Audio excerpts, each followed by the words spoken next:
So as I was saying,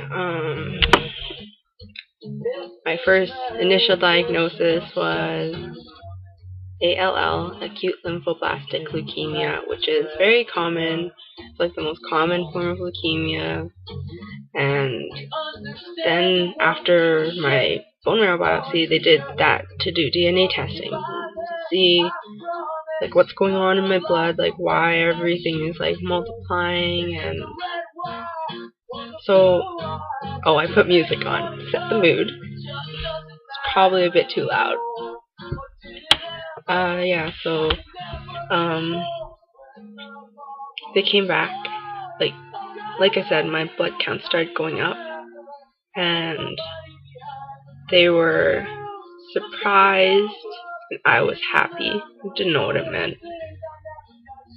But then they came back, doctors came back, and I remember we actually went into this conference room thing, and Dustin's family was there, and my family was there, and we were all waiting for the doctors, and didn't know what was going on. They called this conference with like everyone important to me, and I was there, and Dr. Bodner was trying to explain that it's not ALL, it's actually CML.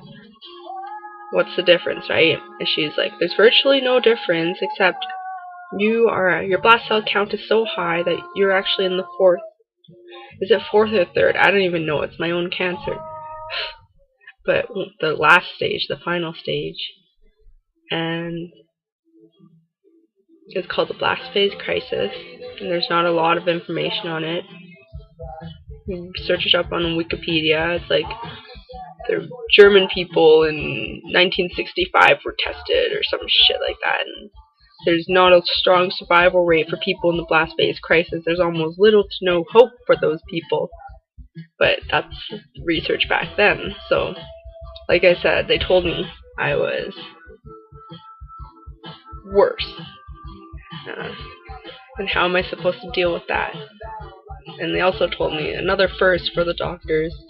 Someone under the age of 18, someone under the age of 65 that has CML. And that's like the weirdest thing in the world. And they don't know how it started, because usually they don't know how I was in the final stage. It was either I started in the final stage, or I've had it for like 10 out of 18, 17 years of my life, and just gradually progressed, and I just didn't notice because I was, well, the healthiest that I can be. So it's worse. My DNA is messed up. I'll keep the rest of this video really short. Like I said, my DNA is worse. I have the Philadelphia chromosome. If you search that up, it was like discovered at some university in Philadelphia. It's like medical shit. It's all the same, right?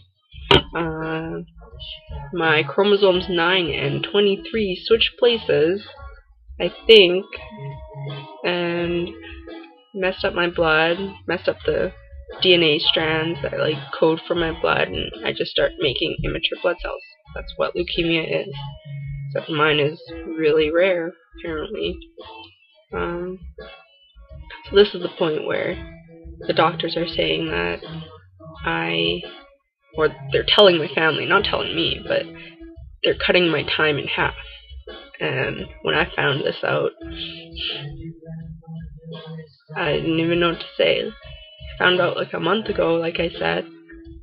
But yeah, instead of 6 months, I have 3 months, unless they find a stem cell donor. And that's sort of where my story leads on to next. The next month or so, my sisters and my brother are getting tested. And I think each sibling has a 1 in 4 chance of being a match, if any at all. And I have 4 siblings, but it doesn't really work that way, but I like to think that it works that way. So I have 4 siblings, and there is good news on the way, but I still have to tell you about what happened after I left the hospital. I spent 1 month in the hospital, and then they let me out as I was an outpatient, and I got to go home and enjoy the little things in life, but there was a lot of complications, and I'll be talking about those later on.